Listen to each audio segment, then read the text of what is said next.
तो भाई बहुत सारे बच्चों को ये प्रॉब्लम आ रही है कि इतने सारे सब्जेक्ट्स हैं, major accounts, economics, BST, maths, इतने सारे मेजर सब्जेक्ट्स हैं और सारे सब्जेक्ट्स भी अलग हैं, फिजिकल एजुकेशन, इंग्लिश, ये सारे सब्जेक्ट्स हैं। इन सबको एक साथ लेकर मैनेज कैसे करें अगले 30 दिनों में, क्योंकि भाई मैंने इंडिविजुअल सब्जेक्ट्स की स्ट्रैटेजी तो दे दी, 30 डेज रोड मैप तो बता दिया, लेकिन कैसे एक दिन में क्या करना है, कैसे करना है, कब करना है, ये समझ में नहीं आ रहा, बच्चों को क्लियर नहीं हो रहा कि भाई हम मैनेज करेंगे तो करेंगे कैसे। क्योंकि भाई बहुत सारे बच्चे ये बोले कि भैया अब तो खत्म हो गया, अब कुछ नहीं हो सकता, इतने सारे सब्जेक्ट है, अब मैनेज नहीं हो सकता।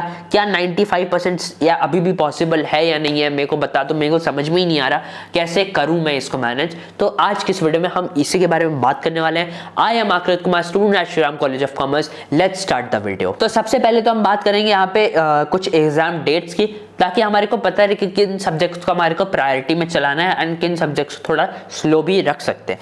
तो यहाँ पे मैं एकदम अच्छे से मैंने लिख रखा है एग्जाम डेट्स एंड उनके गैप्स की कितना टाइम तुम्हारे को मिल रहा है, ठीक है, हर एक एग्जाम के बीच में। अब मैं पहला सब्जेक्ट लेकर चलता हूँ, फिजिकल एजुकेशन। बहुत सारे बच्चों का फिजिकल एजुकेशन है जो कि 17 तारीख को एग्जाम होने वाला है। उसके बाद तुम्हारा बीएसटी का एग्जाम है। फिजिकल और बीएसटी के बीच में तुम्हारे को 4 दिनों का गैप मिल रहा है। इंग्लिश एंड बीएसटी के बीच में 16 दिनों का गैप मिल रहा है, भाई बहुत टाइम है। एंड इंग्लिश और इकोनॉमिक्स के बीच में 7 दिनों का, अकाउंटेंसी और इकोनॉमिक्स के बीच में 6 दिनों का तुम्हारे को गैप देखने को मिल रहा है। अब जिनके पास मैथ्स है उनका 8 मार्च को मैथ्स है एग्जाम, इंग्लिश से पहले, इंग्लिश से 2-3 दिन पहले तुम्हारा मैथ्स का एग्जाम है, तो उनको थोड़ा सा अलग तरीके से करना पड़ेगा। वैसे तो मैंने यहाँ पे शॉर्ट में लिख रखा है, लेकिन इसकी अलग से मैं वीडियो बनाऊंगा कि भाई गैप्स के बीच में पढ़ाई कैसे करनी है एंड किन सब्जेक्ट्स को पढ़ना है। क्या 16 दिन यहाँ पे तुम्हारे को जो मिल रहे हैं बिजनेस स्टडीज और इंग्लिश के बीच में, क्या सिर्फ इंग्लिश पढ़ोगे 16 दिन? नहीं भाई, उसकी अलग स्ट्रैटेजी होगी, कैसे करना है, क्या करना है, वो गैप्स वाली वीडियो में समझेंगे। अभी हमारे को जिस चीज पे ध्यान देना है कि भाई सिलेबस कंप्लीट करना है अगले 30 दिनों में और उसका डेली रूटीन क्या होगा। लेकिन इससे पहले मैं एक चीज और क्लियर कर देता हूँ कि भाई तुम्हारे इंग्लिश और फिजिकल एजुकेशन का एग्जाम, जो कि तुमने साल भर बिल्कुल एकदम जीरो पढ़ा है, क्योंकि तुम्हें लगता था ये तो साइड सब्जेक्ट्स हैं, इनको क्या ही पढ़ेंगे, लेकिन अगर तुम्हारा टारगेट 95 प्लस है ना, तो इन सारे सब्जेक्ट्स को भी तुम्हारे को पढ़ना पड़ेगा। क्योंकि भाई 100% ऑफ द मार्क्स में से 20% मार्क्स तो फिजिकल एजुकेशन और इंग्लिश वाले भी ले रहे हैं ना, 20 फिजिकल 20 इंग्लिश, तो एक सब्जेक्ट आउट ऑफ 5 20% तुम्हारा वेटेज ले रहा है ना, तो ये भी इंपॉर्टेंट है। अगर तुम्हारे को 95 प्लस एम कर रहे हो तो इनमें कम आ जाएंगे तो भाई अकाउंट्स में, बीएसटी में, इको में 100 ला के भी क्या कर लोगे, तब भी तुम्हारे नंबर नहीं आ रहे, ठीक है, परसेंटेज नहीं बनेगी। तो एकदम ध्यान से समझना कि रूटीन क्या होगा, ताकि सारे सब्जेक्ट्स में नंबर फुल आए।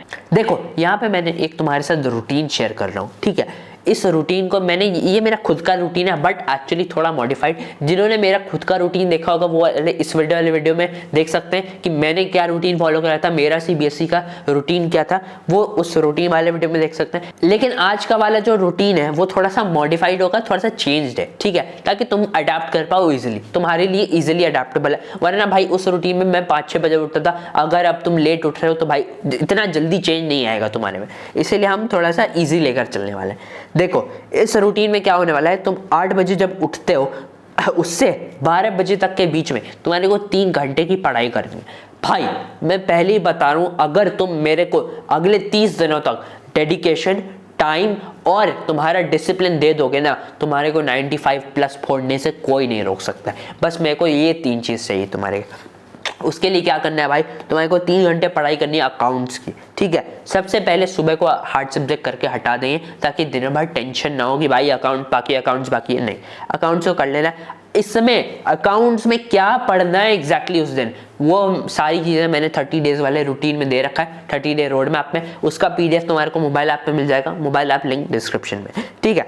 उसके बाद आ जाओ बिजनेस स्टडीज करेंगे। बिजनेस स्टडीज कब करेंगे भाई, 12 से 4 के बीच में। 12 से 4 के बीच में 4 घंटे होते हैं, उसमें से सिर्फ 2 घंटे पढ़ाई करनी है, बाकी 2 घंटे भाई तुम रेस्ट करोगे, अपना लंच करोगे, तो उन सब के लिए मैंने 2 घंटे हटा दिए। बिजनेस स्टडीज करेंगे इसमें 2 घंटे तक, एंड उसके बाद पूरा कंप्लीट कर लेता हूँ, उसके बाद बताऊंगा एडिशनली क्या क्या है। इकोनॉमिक्स करेंगे 4 से 8 के बीच में 2.5 आवर्स तक, एंड 8 बजे से लेकर 12 बजे तक के बीच में फिजिकल एजुकेशन और इंग्लिश पढ़ेंगे 1.5 आवर्स। इनको अल्टरनेट करके पढ़ना है कि एक दिन फिजिकल पढ़ लिया, एक दिन इंग्लिश पढ़ लिया, वैसे करके करना है तुम्हारे को। तो ये तो हो गया तुम्हारा डेली का रूटीन, कब क्या करना है, ये सारी चीजें क्लियर करती। अब यहाँ पे ध्यान दो, इंपॉर्टेंट क्या है, क्या हम, भैया आपने बोला 3 घंटे अकाउंट्स पढ़ने हैं, तो क्या सिर्फ 3 घंटे कॉन्सेप्ट ही पढ़ने वाले हम? जी नहीं। देखो यहाँ पे तुम प्रैक्टिस करने वाले हो क्वेश्चंस की भी। 3 घंटे में तुम्हारा इतना सारा कॉन्सेप्ट कवर हो जाएगा, क्वेश्चन प्रैक्टिस नहीं करोगे तो एग्जाम में क्या बनाओगे तुम मेरे को सच्ची बताओ। तो क्वेश्चंस के प्रैक्टिस करने, किन क्वेश्चन, अगर तुम्हारे को इंपॉर्टेंट क्वेश्चंस की लिस्ट चाहिए, मैंने दे रखा है अपने उस पे ऐप पे, वहां से डाउनलोड कर लेना। इंपॉर्टेंट क्वेश्चन सिर्फ उसी से, उस टॉपिक से रिलेटेड क्वेश्चंस कर लो भाई, तुम्हारा काम बन जाएगा, ठीक है। उसके साथ साथ बीएसटी में भी 2 घंटे में भाई तुम्हारा चैप्टर खत्म हो सकता है, इसीलिए ये 2 घंटे में सिर्फ कॉन्सेप्ट नहीं पढ़ना, कितना कॉन्सेप्ट पढ़ना है वो मैंने 30 डेज में एकदम अच्छे से डिटेल में बता रखा है, एंड कितना क्वेश्चन करना है वो भी इसमें कवर है। तो इसमें सिर्फ कॉन्सेप्ट नहीं पढ़ोगे, तुम डेली के डेली क्वेश्चंस भी करने वाले हो, ठीक है। ये तो हो गई भाई पूरी बात की, क्वेश्चन करने, ये वो करना है, कैसे करना है, सब कुछ मैंने क्लियर कर दिया। अब मैं एक चीज बता दूं कि बहुत सारे ऐसे भी बच्चे हैं जिनको ये समझ में नहीं आता कि भाई क्वेश्चन करने हैं तो करने कौन से है, बुक में भी समझ में नहीं आ रहा कैसे करने, कौन से करने, ठीक है। उनको चाहिए कि भाई उनको एकदम स्पून फीडिंग कर दो, हाथ में दे दो कि भाई यही क्वेश्चन करने, यही आएगा, बस इतना ही कर लेना।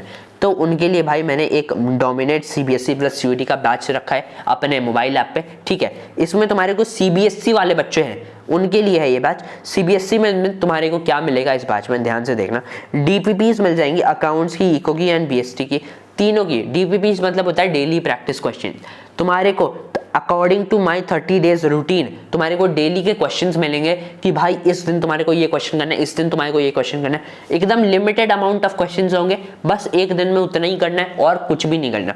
बुक के क्वेश्चन देखने की जरूरत ही नहीं पड़ेगी, ना तुम्हारे को इधर उधर भटकना है, पीवाईक्यू क्या है, ये क्या है, कुछ भी नहीं देखना भाई। जितना मैंने डीपीपी में इंक्लूड कर रखा है बस उतना सॉल्व करना है। डेली के डेली तुम्हारे को पीडीएफ्स मिलती जाएंगी, सॉल्व करते जाना, काम बन जाएगा। उससे ज्यादा कुछ भी करने की जरूरत नहीं है, बाहर से उससे कुछ भी नहीं आने वाला। नेक्स्ट आता है तुम्हारे को, इसमें मिल जाएगा मेरा प्री बोर्ड एनालिसिस तुम्हारा, ठीक है। तुम्हारे जो प्री बोर्ड के पेपर हो रखे हैं, अगर तुम्हारे को पेपर मिल गया है तो तुम उस पेपर की पीडीएफ मेरे को भेज देना, एंड मैं पर्सनली उसको चेक करके तुम्हारे को बताऊंगा कि तुम उसको कैसे इंप्रूव कर सकते हो, तुम्हारे वीक पॉइंट्स क्या हैं, तुम किस पे फोकस करो, एंड तुम अपने प्रेजेंटेशन को, पेपर प्रेजेंटेशन को इंप्रूव कैसे कर सकते हो। ये पर्सनल इंसाइट्स मैं तुम्हारे को देने वाला हूँ पेपर के, खुद से चेक करके। तुम मेरे को पेपर भेज देना, मैं ये सब काम करके दे दूंगा, जो भी बच्चे मेरे बैच के होंगे, ये वाले डोमिनेट वाले बैच के। एंड इंग्लिश में सेक्शन सी के लिए तो मैंने ऑलरेडी सारा काम कर दिया है। सेक्शन ए और बी के लिए मैंने कंटेंट डालना स्टार्ट कर दिया है। नोटिस राइटिंग मैंने दे रखा है, फॉर्मेट दे दिया है, फॉर्मेट को एक्सप्लेन कर दिया है, उसके साथ साथ प्रैक्टिस क्वेश्चन दे दिए, एग्जाम्पल दे दिया कि भाई तुम्हारे को कुछ भी कमी नहीं होगी, तुम्हारे को बस एक बार रीडिंग मारना है। प्रैक्टिस क्वेश्चन जो मैंने इतने नंबर ऑफ क्वेश्चन दे रखे, प्लस उसका सॉल्यूशन दे रखा है कि भाई तुम एक बार प्रैक्टिस कर लो, खुद से लिखो, एंड एक बार चेक कर लो कि एक्चुअली में आंसर होना कैसा चाहिए था। तुम्हारी पूरी प्रैक्टिस हो जाएगी भाई, लेटर का, फिर नोटिस राइटिंग का, रिप्लाई का, सारी चीजें मैंने उसमें कवर कर दी है। कंटेंट तुम्हारा डलता जा रहा है उसमें। एंड उसके साथ साथ पर्सनल मेंटरशिप तो रहेगा, तुम्हारे पास मेरा नंबर रहेगा, कुछ भी डाउट हुआ, गाइडेंस चाहिए तो मेरे नंबर पे कांटेक्ट कर सकते हो, व्हाट्सएप कर देना, सारी चीज़ें तुम्हारे को आराम से मैं क्लियर कर दूंगा पर्सनली, कोई टेंशन की बात नहीं है, तुम्हारे को एकदम प्रायोरिटी मिलेगी, ठीक है। ये तो हो गया सीबीएसई का पार्ट, लेकिन मेन बैच ये सीयूईटी वालों के लिए कि भाई जो बच्चे सीयूईटी टारगेट कर रहे हैं, जिनका टारगेट है कि टॉप के कॉलेज में जाना है, दिल्ली यूनिवर्सिटी के टॉप के कॉलेज में जाना है, तो उनके लिए ये बैच है। इसमें तुम्हारे को क्या मिलेगा भाई, 140 प्लस मॉक टेस्ट, 140। अगर तुमने इतना कर लिया भाई, तुम्हारे को 800 में कह रहा हूं कि मिल जाएंगे, कोई मतलब इससे बाहर तो कुछ आ ही नहीं सकता। ऐसे मैंने मॉक टेस्ट बना रखे जो कि तुम्हारे को डेली के बेसिस पे अपडेट होते रहेंगे। चैप्टर वाइज मॉक्स हैं, सारे चैप्टर के चैप्टर वाइज तुम्हारे को मॉक्स मिलेंगे। उसके साथ साथ पर्सनल मेंटरशिप टिल एडमिशन, मतलब 7-8 महीने बाद जब तुम्हारा एडमिशन जब तक नहीं हो जाता तब तक मैं तुम्हारे साथ हूँ, तुम्हारे को कुछ भी टेंशन लेने की जरूरत नहीं है, सोचना नहीं पड़ेगा कि अब अगला प्रोसेस क्या होने वाला है। अगर तुम देखोगे ना, एडमिशन प्रोसेस इतना हेक्टिक है ना कि भाई बच्चे कंफ्यूज आते हैं कि अब क्या करना है, अब क्या करना है। फॉर्म का डेट निकल गया गलती से, कभी रैंक नहीं भरी ढंग से, कभी कुछ नहीं करा, प्रेफरेंस नहीं भरा, तो बहुत सारी प्रॉब्लम्स आती है। उन सभी प्रॉब्लम से तुम दूर रहोगे, ठीक है। एंड मैं बता दूं पास्ट रिजल्ट तो जानोगे ना कि भाई भैया आपने कुछ करा है, कुछ उखाड़ा है, तो भाई पिछले CUET 2024 के बैच से 37 स्टूडेंट नॉर्थ कैंपस के कॉलेजेस में एडमिशन लिए। दिल्ली यूनिवर्सिटी के नॉर्थ कैंपस में 37 मेरे बच्चे हैं जो CUET 2024 में जिन्होंने मेरा मेंटरशिप वाला बैच लिया था, ठीक है। एंड मैं बता दूं इसके साथ साथ ये बैच कितने बच्चों का था, सिर्फ और सिर्फ 100 बच्चों का लिमिटेड बैच था, उसमें से 37 बच्चे नॉर्थ कैंपस में। एंड उसके साथ साथ ये तो 37 तो नॉर्थ कैंपस में, उसके साथ साथ LSR जैसे कॉलेजेस है, वेंकी, SSCBS ऐसे भी कॉलेज में मेरे बाकी और भी बच्चे हैं। मेरे पास डेटा था 37 बच्चों का जो नॉर्थ कैंपस में, एंड काफ़ी सारे बच्चे LSR वेंकी में भी गए हैं। तो भाई पास्ट रिजल्ट काफ़ी तगड़ा रहा है, क्योंकि भाई जिसने करा है ना उसको पता रहता है कि भाई कैसे एग्जाम को क्रैक करना है। तो भाई एकदम एक्सपर्टीज के साथ तुम्हारे को ये सारी चीज़ें मिलने वाली है। और हाँ, जब तुम मेरे मोबाइल ऐप पे जाके ये वाला बैच देखोगे ना, इस पे 25 जनवरी तक 25% ऑफ भी मिल रहा है, ठीक है। 1000 का ये पूरा कोर्स है एंड इसमें से 25% ऑफ तुम्हारे को मिल जाएगा, यानी कि 750 में तुम्हारे को पूरा कोर्स मिल जाएगा। CBSE एग्जाम्स के लिए भी एंड CUET के लिए भी एकदम माइंड से क्लियर हो जाएगा। उसके बाद कुछ भी देखने की जरूरत नहीं पड़ेगी इधर उधर कि क्या करना है कैसे करना है। तो भाई अगर तुम्हारे को लेना है तो ये बैचेस ले सकते हो तुम। बाकी मैं तुम्हारे लिए शॉर्ट नोट्स अपलोड कर ही रहा हूँ फ्री में। फ्री मटेरियल में तुम्हारे को बिजनेस स्टडीज का शॉर्ट नोट्स मिल जाएगा। मैंने फर्स्ट चैप्टर ऑलरेडी अपलोड कर रखा है। अकाउंटेंसी के क्वेश्चंस मैं कर रहा हूँ, थोड़ा सा टाइम दो यार, क्योंकि अकेला हूँ मैं, मेरे को भी करने में टाइम लगता है। तो अकाउंटेंसी के एडिशनल क्वेश्चंस मैं ऐड कर रहा हूँ। BST के नोट्स तुम्हारे को मिल रहे हैं। इकोनॉमिक्स का भी नोट्स कोशिश कर रहा हूँ कि हो जाए जल्दी, बट पहले प्रायोरिटी है कि भाई बिजनेस स्टडीज को खत्म कर लें। तो ये सारी चीज़ें तुम्हारे को मिलती जाएंगी। आई होप तुम्हारे को समझ में आ गया क्या करना है कैसे करना है। मैंने सारी बातें अभी क्लियर कर दी एंड मैं तुमसे मिलता हूँ नेक्स्ट वीडियो में। Thank you for watching this video.